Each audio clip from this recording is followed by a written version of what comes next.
원래 오늘 사회랑 교재 둘 다 제 차례가 아니었는데 어쩌다 보니까 제가 둘 다 하게 되었습니다. 사회는 원래 정민 형님 차례였는데 태국에 가는 관계로 제가 대신하게 되었고요. 교재는 건하 형제 차례인데 제가 원래 11월 마지막 주에 교재가 있는데 그 12월 첫째 주에 또 교회학교 전체 말씀이 있어가지고 연달아서 이렇게 준비하기에는 부담이 돼서 순서를 바꿔달라 해가지고 제가 올라오게 되었습니다.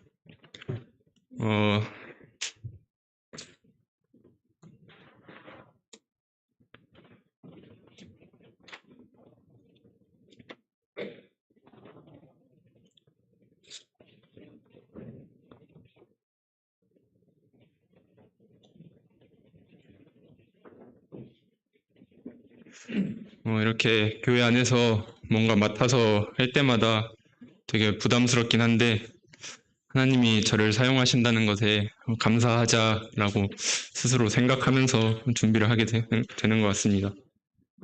저는 계속해서 골로새서를 가지고 교제를 하고 있는데 지난 두 번에 걸쳐서 12절까지 교제를 했었습니다. 오늘은 1장 13절부터 18절까지의 내용을 가지고 교제를 하려고 합니다.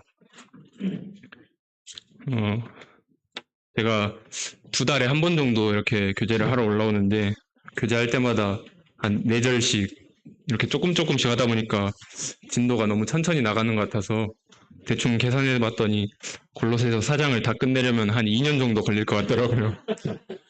그래서 이번에는 진도를 좀 빨리 나가볼까 하고 23절까지 목표를 잡고 준비를 했었는데 하다 보니까 또 너무 길어져가지고 다시 28절까지 줄이고 2년 걸려서 한번 끝내보자라고 마음을 다시 생각을 해봤습니다. 저번에 이제 쉬운 내용을 너무 제가 생각이 많다 보니까 말로 표현을 잘 못해서 어렵게 설명을 한 것 같아가지고 이번엔 좀 이해하시는데 도움이 되시려고 이렇게 PPT도 대충 만들었고요. 시간이 없어서 꾸미지는 못하고 그냥 제가 할 말들을 그냥 적어놓기만 했습니다. 이거라도 보시고 도움이 되셨으면 좋겠습니다. 그러면 먼저 골로새서 1장 13절부터 18절 말씀 제가 읽도록 하겠습니다. 그가 우리를 흑암의 권세에서 건져내사 그의 사랑의 아들의 나라로 옮기셨으니 그 아들 안에서 우리가 속량 곧 죄사함을 얻었도다. 그는 보이지 아니하는 하나님의 형상이시요 모든 피조물보다 먼저 나신 이시니 만물이 그에게서 창조되되 하늘과 땅에서 보이는 것들과 보이지 않는 것들과 혹은 왕권들이나 주권들이나 통치자들이나 권세들이나 만물이 다 그로 말미암고 그를 위하여 창조되었고 또한 그가 만물보다 먼저 계시고 만물이 그 안에 함께 섰느니라. 그는 몸인 교회의 머리시라. 그가 근본이시요 죽은 자들 가운데서 먼저 나신 이시니 이는 친히 만물의 으뜸이 되려 하심이요. 이렇게 18절까지 말씀을 가지고 교제를 하려고 하는데요. 저번에 말씀드렸던 것처럼 골로새서의 주제는 예수님께서 교회의 머리가 되신다라는 주제를 가지고 있는데 13절부터 이제 본격적으로 사도 바울이 골로새 교회에 하고 싶었던 메시지를 전달하고 있다고 생각이 되어집니다. 12절에 저번에 12절 마지막 보면서 하나님 아버지께 감사하게 하시기를 원한다 하고 이제 13절로 이어지게 되는데 13절부터 저희가 아버지 하나님께 왜 감사해야 되는지, 왜 감사할 수 있는지를 이야기하고 있다고 생각이 됩니다. 근데 이제 13절부터 14절 말씀을 보면서 개인적으로 궁금했던 것이 이 순서에 관한 부분이었습니다.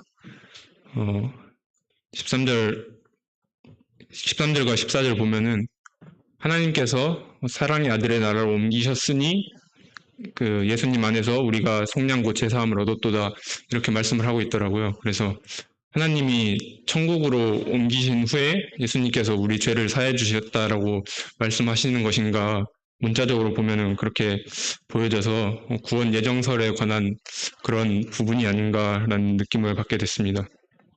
그런데 이제 13절에 쓰인 나라라는 단어의 원어를 살펴보니까 실제 왕국, 저희가 들어갈 천국을 얘기하고 있는 것이 아니라 왕권, 다스리는 권세를 얘기하고 있다고 하더라고요. 그래서 하나님께서 사랑의 아들의 나라로 옮기셨다는 것은 저희가 천국에 들어갈 자들이 되었다는 것도 물론 말이 되긴 하지만 이 땅 가운데서 예수님의 통치를 받는 자들이 되었다고 말씀하는 걸로 보는 것이 좋을 것 같습니다. 그래서 이 13절과 14절 말씀을 정리를 해보자면은 하나님께서는 예수님의 통치를 인정하느냐 인정하지 않느냐의 선택권을 저희에게 주셨고 예수님을 자신의 주인으로 인정한 사람들의 죄를 사해 주셨다는 것을 말씀하고 있다고 생각이 됩니다.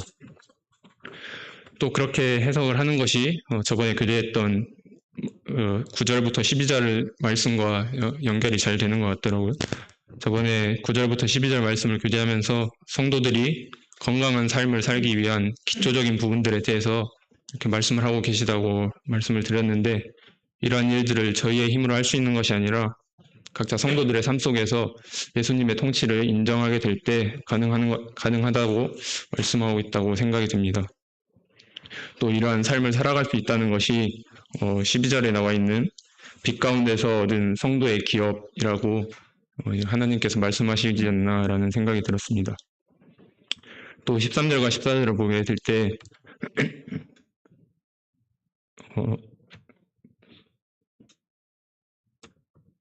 하나님께서 하신 일과 예수님이 하신 역할을 구분해서 설명하고 있는 것을 보게 되었습니다. 어떻게 보면 예수님은 하나님이시잖아요. 그래서 굳이 이렇게 예수님과 하나님을 따로따로 구분해서 설명할 필요가 있으셨을까라는 생각이 들었는데 바울은 하나님이 우리를 성도로 삼아주셨지만 그 일을 가능하게 하신 분은 이 땅에 내려와서 저희의 죄를 사해 주신 예수님이라고 말씀을 하고 있습니다. 그래서 예수님은 하나님의 아들이시며 사람의 몸으로 오신 그 본질이 하나님이시다라고 말씀을 하고 있습니다. 그래서 하나님과 예수님은 동일한 하나님이시지만 그 하시는 역할에 차이가 있으시다고 말씀을 하고 있고 이거를 다시 설명하면은 역할은 다르시지만 예수님의 본질은 역시 하나님이시다라고 말씀을 하고 있다고 생각이 듭니다. 굳이 바울이 이렇게 하나님과 예수님의 역할을 구분해서 말씀하시고 또 예수님의 본질이 하나님이시다라는 이 사실을 강조하는 것은 이 골로새서가 쓰인 배경, 골로새 교회 당시 문제점들과 관련이 있다고 생각이 됩니다. 전에도 말씀을 드렸는데 당시 골로새 교회 성도들은 예수님이 어떠한 분이신지 정확하게 알지 못해서 영지주의 사상, 육체는 악한 것이고 영은 선한 것이기 때문에 예수님께서는 영으로서 이 땅에 오셨고 사람의 몸에 빙이 돼서 오셨기 때문에 죽은 적이 없으시다라는 이러한 영지주의 사상이 퍼져 있었고 또 구원을 믿음으로만 받을 수 있는 것이 아니라 행위를 해서 받을 수 있다. 유대교의 율법주의 또 영지주의에서 말하는 특별한 지식을 얻어야 구원을 받을 수 있고 또 금욕을 해야지 자신의 행동을 억제해야지 구원을 받을 수 있다고 하는 사상들에 빠져 있었습니다. 또 천사 숭배 사상에도 빠져 있었는데 이러한 부분들은 예수님이 어떠한 분이신지 또 저희를 위해서 어떠한 구원의 사역을 하셨는지 정확히 알지 못해서 세상의 사상들에 영향을 받고 있는 골로새 교회의 사도 바울은 예수님에 대해서 정확하게 구체적으로 말씀하고 계십니다. 그래서 15절부터 18절까지 예수님이 어떠한 분이신지와 우리의 구원을 위해서 어떠한 일을 하셨는지 이렇게 말씀을 하고 계신데 우선 15절에 보시면은 그는 보이지 아니하는 하나님의 형상이라고 이렇게 말씀을 하고 계십니다. 이 형상이라는 뜻은 닮은 것, 이미지라는 뜻이 있는데 저희가 간단하게 생각했을 때 이미지라는 것은 사진을 떠올리게 되잖아요. 근데 보이지 않는 것은 사진을 찍을 수 없기 때문에 보이지 않는 것의 형상, 보이지 않는 것의 이미지는 무슨 뜻일까라고 생각을 해봤습니다. 그래서 보이지 않는 것으로 가장 예를 많이 드는 산소를 생각해 보게 됐는데 저희 주변에 산소가 눈에 보이지 않잖아요. 그래서 제가 산소 사진을 검색해 봤는데 이렇게 나오더라고요. 그래서 근데 이것을 저희 눈에 보일 수 있도록 이렇게 하는 이 사진을 다들 보셨을 거라고 생각이 되는데 과학 시간에 이러한 사진을 보셨을 거라고 생각이 됩니다. 저도 이 그림을 가지고 이것이 산소다라고 과학 시간에 배웠던 기억이 나는데 이 산소 그림이 저희에게 말하는 것은 산소가 어떠한 성질을 가지고 있고 또 어떠한 모양으로 생겼고 어떠한 특징들을 가지고 있는지 보여주잖아요. 그래서 보이지 않는 것의 형상이라는 것이 이런 것이 아닐까라는 생각을 하게 됐습니다. 그래서 제가 하나님 사진을 또 검색해 봤는데 하나님 사진도 이렇게 보이지가 않더라고요. 그리고 좀 사람의 형상처럼 보이는 것은 이렇게 예수님 사진이 나오는 것을 보게 됐습니다. 그래서 이처럼 저희의 눈으로는 직접 산소를 볼 수 없지만 이 빨간색 그림, 이 산소 그림을 통해서 산소가 어떠한 모습인지, 어떠한 특징을 가지고 있는지, 또 어떤 본질을 가지고 있는지 알 수 있는 것처럼 하나님께서도 눈에 보이시지 않지만 예수님께서 저희의 눈에 보이시도록 사람의 몸으로 오셔서 하나님의 이 땅에서의 삶을 통해서 하나님이 어떠한 분이신지와 하나님의 본질이신 사랑을 드러내셨다고 생각이 됩니다. 이렇게 바울은 예수님의 본질이 하나님이시라는 사실을 말한 후에 17절부터 이 세상 만물들과 예수님의 관계를 얘기하면서 예수님의 크신 하나님 되심을 얘기하고 골로새 교회에 있던 잘못된 지식들을 또 바로잡아주고 있는 것을 볼 수 있습니다. 예수님께서는 모든 피조물보다 먼저 나신이고 만물이 그에게서 창조되었고 이렇게 말씀을 하고 있는데 이 16절에 보이는 것들과 보이지 않는 것들 이 모든 것들이 하나님을 위해서 창조되었다 이렇게 말씀을 하고 있는 것은 아까 골로새 교회의 문제점이었던 천사 숭배 사상을 바로잡기 위해서 당시 유행했던 천사 숭배 사상의 유혹을 받고 있던 골로새 교회 성도들에게 영광을 받으실 분은 오직 하나님뿐이시라고 말씀을 하고 있다고 생각이 됩니다. 또 골로새 교회의 문제점이 아까 보신 것뿐만 아니라 이 당시 이스라엘 지역에 있는 게 아니라 이방 지역에 있었기 때문에 로마 황제를 숭배해야 되는 문제에서도 압박이나 부담감이 있었을 거라고 보시는 분들도 있더라고요. 그래서 바울이 그 뒤에 왕권들이나 주권들이나 통치자들이나 권세들이나 이 부분을 말씀하신 것 또한 황제를 숭배해야 하는 부담이 있던 성도들에게 이 세상의 권세들 또한 하나님에게로부터 나온 것임을 말씀하며 위로하는 부분이지 않았나라는 생각도 해보게 됐습니다. 또 17절 마지막에 보시면은 만물이 그 안에 함께 섰느니라 라는 표현이 있는데 이 표현을 보면서 첫 번째로 생각이 되었던 것은 하나님께서는 지금도 만물을 통치하고 다스리고 계시는 주인 되시는 분이시다라는 것을 말하고 있다고 생각이 되어지고 두 번째로는 이 세상 만물의 이 모든 만물이 하나님 안에 있을 때 비로소 의미를 가진다라는 것을 생각을 해보게 됐습니다. 그래서 예수님의 본질은 하나님이시고 저희의 본질은 예수님 안에 예수님의 통치를 인정할 때 비로소 의미가 있다고 말씀하고 있는 것이 아닌가라는 생각이 들었습니다. 또 18절은 아까 말씀드린 것처럼 골로새서의 주제이자 핵심 구절이라고 볼 수 있을 것 같습니다. 예수님께서 몸인 교회의 머리시라고 이렇게 말씀을 하고 계시는데 다른 성경에서도 교회를 몸으로 표현하고 있는 구절들을 많이 보셨을 거라고 생각이 됩니다. 고린도전서 12장에 보시면은 고린도전서 12장 12절과 27절에 이렇게 나와 있는데 몸은 하나인데 많은 지체가 있고 몸에 지체가 많으나 한 몸과 같이 그리스도도 그러하니라. 또 27절 너희는 그리스도의 몸이요 지체의 각 부분이라. 이렇게 교회는 하나님의 몸이고 성도들은 그 몸의 각 지체다 이런 부분을 말씀하고 있는데 하나님께서 교회의 머리가 되신다라는 부분은 골로새서에서 말씀을 하고 계시더라고요. 그래서 생각을 해보니까 고린도전서에서는 이 앞에 은사에 관한 부분이 나오고 이 말씀을 하고 계시는데, 그래서 성도들을 교회의 몸인 교회의 구성원인 성도들을 지체로 표현하면서 성도들이 은사를 활용하는 부분, 또 교회 안에서 섬기는 부분에 있어서 조금 더 구체적이고 실제적인 부분을 말하고 있다고 생각이 되어지고, 골로새서에서는 몸인 교회의 머리가 예수님이다라고 말씀을 하면서 어떻게 생각하면은 더 당연한 부분, 고린도전서에서는 하나님이 머리시라라는 표현이 안 나온 거는 말하지 않아도 당연한 부분이라고 생각이 되거든요. 근데 골로새서에서는 굳이 교회의 몸인 교회의 머리가 하나님이시다라고 말씀하신 것은 골로새 교회가 복음의 기초적인 부분에서 조금 더 설명이 되어야 된다, 또 흔들리고 있다라고 바울이 생각을 해서 이런 좀 더 본질적이고 원리적인 부분을 말하고 있다고 생각이 되어지고, 이 부분에서 몸인 교회는 머리 대신 하나님의 주권자 되심과 그분의 통치를 인정해야 한다고 말씀하고 있다고 생각이 되어집니다.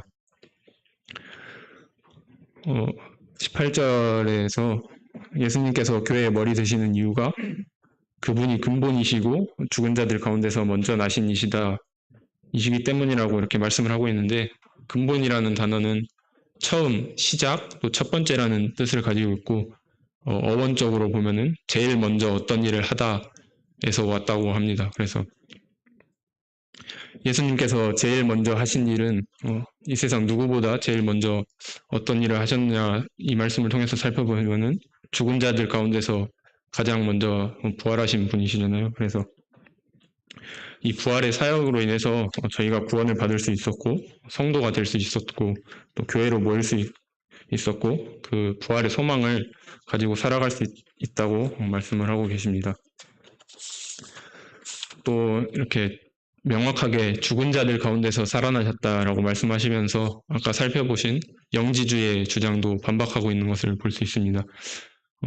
이 영지주의를 잠깐 찾아보니까 이러한 주장이 이 당시에만 있었던 게 아니고 지금 이단들도 이러한 주장들을 한다고 하더라고요.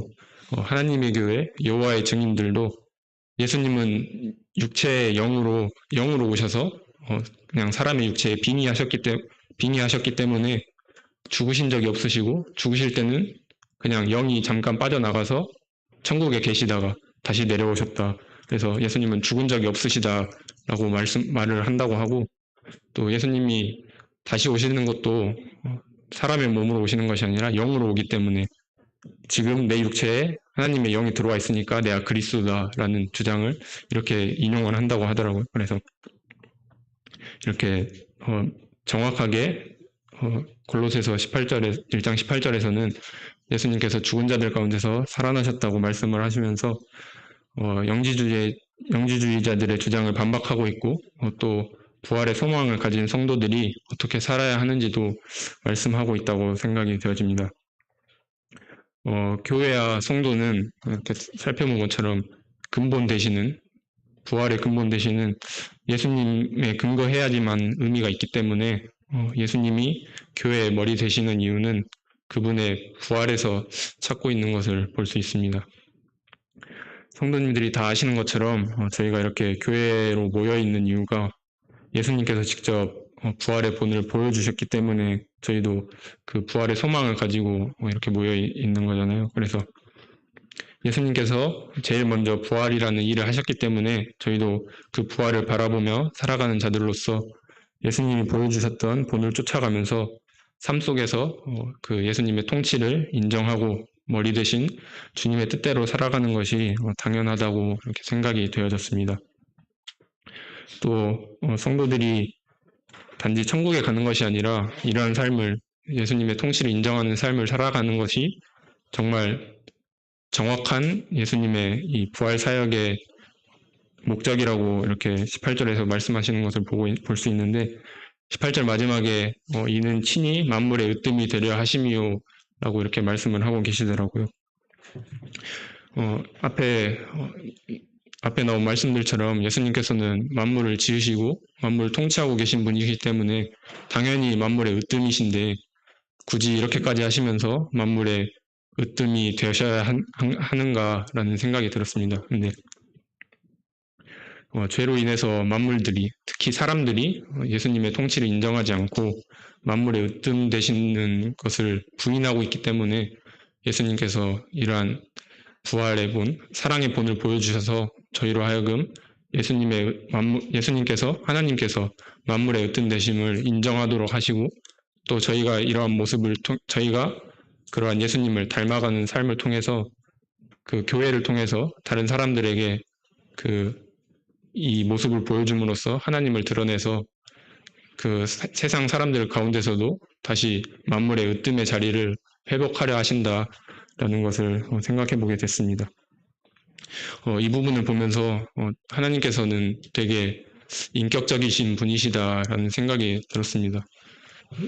하나님께서는 만물을 지으시고 지금도 통치하고 계시고, 사람의 목숨은 가볍게 끄실 수도 있는 분이신데, 그 만물의 으뜸 되신 분이 굳이 이렇게 선포하지 않으시고 한 분 한 분, 한 사람 한 사람에게 찾아다녀서 내가 으뜸인 걸 인정해 주길 바란다라고 말씀하시는 것을 보면서 하나님께서는 정말 모든 사람들을 사랑하시구나라는 생각이 들었고, 또 이 주님의 으뜸 되심을 인정하고 성도가 되었지만 저희가 실제 삶을 살아가면서 매 순간 삶 속에서 그러지 못하는 것을 또 보게 되면서 그러한 저의 모습도 기다려주시고 내가 너의 삶 속에서 으뜸의 자리에 있길 원한다라고 말씀하시는 것을 보게 될 때 하나님께서는 정말 참을성이 많으시고 나를 되게 인격적으로 사랑하시는 분이시구나 라는 생각이 들었습니다.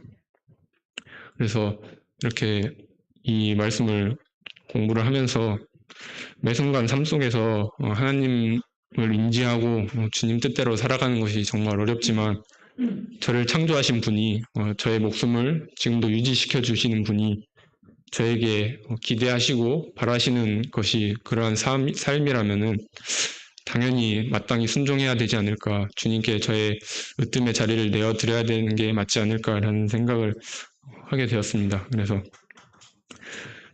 여기 계신 모든 성도님들 또한 삶 속에서 하나님의 통치를 인정하시는 삶을 살아내시길 바라고, 이러한 예수님의 모습을 쫓아가는 저희의 모습을 통해서